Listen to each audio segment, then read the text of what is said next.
All right, so today we're sitting inside the Jimny, and for those that have been watching any of my videos, you know that I bought this Inclinometer, which is supposed to go right here. That's where it installs. Here's the base. It's supposed to sit there like that. My initial concern, again, if you watch my videos, is that I don't really want to drill into that dashboard. Like, it's in good shape. There's no cracks. Thanks to some amazing chemicals that I was recommended, it's shining up and looks almost like new again. I really don't like the idea of it. So today I had a bit of a different mission, which was I've had some people ask if there's a way to design this to house a doubled in stereo. And for this part, easy.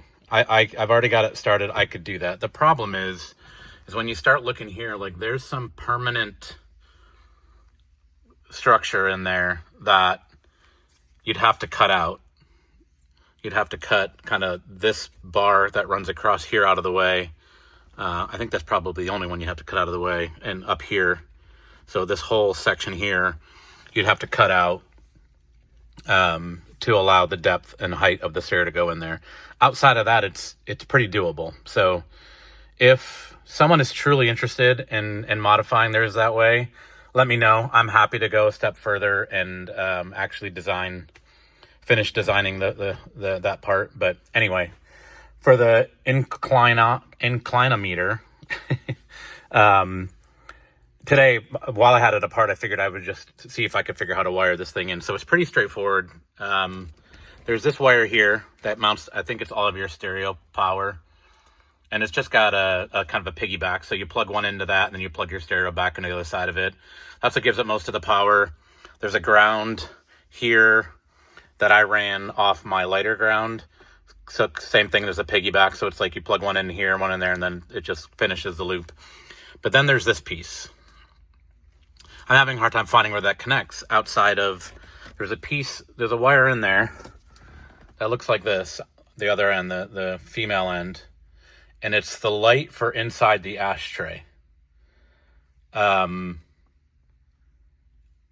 It looks exactly the same, except for from here to there, it's female to female. I'm assuming there was probably a piggyback that I just don't have.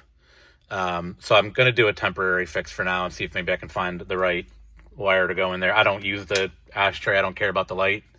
In fact, I've thought about designing something else to go in there, so that's future. But for now, what I thought I would do is to create a couple of these little jumpers. I just clipped an end off because they're super small. It's all I got handy. This is all temporary. And I would run these jumpers between the two and just, it seemed to power on, it seemed to work and everything without that, but I'm sure it's got a purpose, so I'm going to wire it in. And then my solution is I'm going to run this wire here through, I think I can get an opening in here or find a clean way to do it. And then I'm going to mount this in there. It's a shelf that I don't use. I think it's pretty cool. Again, it's all temporary. Nothing's going to be permanent. Nothing's going to be screwed in. But I thought that seemed pretty fun. A good place to put it. An easy place to put it without drilling holes.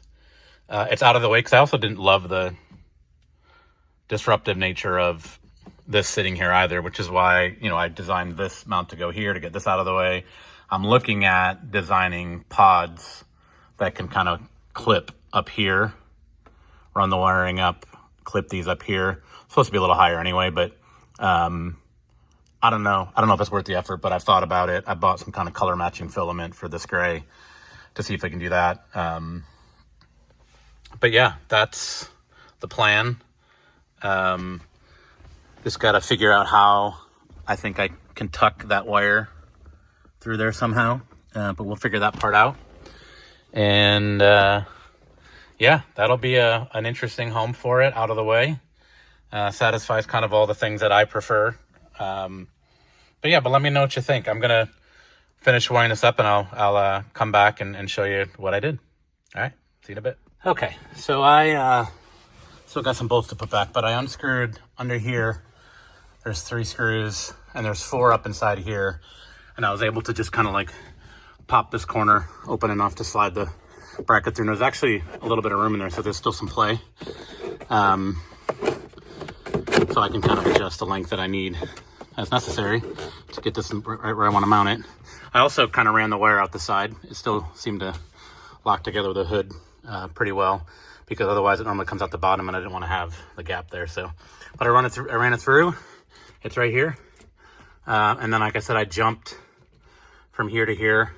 Didn't want to cut or splice for now. I want to see if I can find the right piggyback connection there so I can get that light, you know, this little light bulb to go back in there. But for now, it'll work. So, well, I think, let's see. Let's turn the car on. There it is. I don't know if it'll get a proper GPS signal being tucked under there like that. That's going to be something we're going to have to figure out. When I had it out, it seemed to flash the right direction. So we'll see. I'll leave it there for now and just kind of see what happens as I drive it around. I'm not going to stick it down yet. I'm just going to leave it there for now and see what happens. But yeah, so it's pretty straightforward wiring. So not a bad thing to wire in. So worst case scenario, I would just need a hole big enough for that one cable that comes off this to come down through here. I thought about doing it behind this tab. I don't know if that would work, because I think under there is a screw to hold the dash in place. So I'm not sure if that would give me the right amount of space I would need to run it through there. But I don't know. If I have to, I might. But see how it started flashing north. I don't think I'm facing north. So like I said, we'll drive around with I'm also in a garage. I'm also under that. I don't know if it's using a GPS module that's located somewhere else. If it's buried in that, I'd assume it's probably buried in that. But yeah, it is what it is for now. We'll see how it goes, and hopefully it reads properly. If it doesn't, I may just have to break my own rule. I know the time's coming where at some point I'm gonna have to break my own rule and drill some unnecessary holes. But we'll cross that bridge when we get to it. But I kind of like it tucked under there. It's a little, like I said, out of the way. It seems like it fits there nicely. I'm gonna put that mess back together. The person that had this before me, they ran these tweeters, they ran these cameras. You can see this thing here. No matter what I do, I keep getting an SD card error. I might just have to swap out the SD card and see if I can make it work better than it is. And then it's got a rear camera. So there's this also has a battery backup, so it stays running for a few minutes once the car's off. So it runs down this little battery pack down there that it's plugged into down here underneath the dash that it's plugged into. So there's just all kind of more wires down there than I like. It's not the cleanest install, but it does the trick. I just kind of did a little cleanup while I was down there. So yeah, I'm just gonna put this back together, and maybe we'll take it out for a drive and see if it seems to know which way I'm going. So we'll do that next. All right, it's all back together. Dashboard back together. Still sitting down here. Like I said, I'm not gonna stick it down until I know that it's actually reading a signal. I'm a little worried that it's not gonna read a signal, but it's back together. Maybe I'll just pull it out into the driveway real quick so it gets some sunlight, and we'll see. I'll pick up my tools real quick, and then we'll back in the drive. I'll come back and let you know if it works.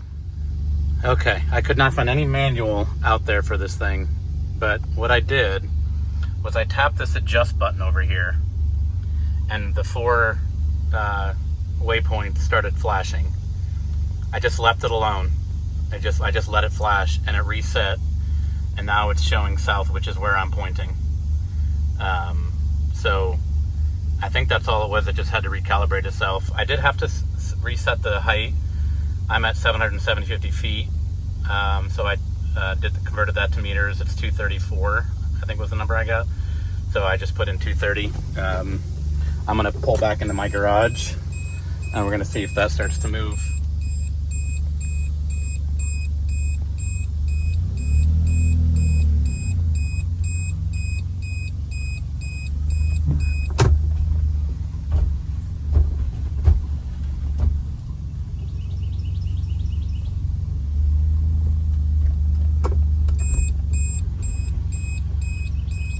Looks like it's working.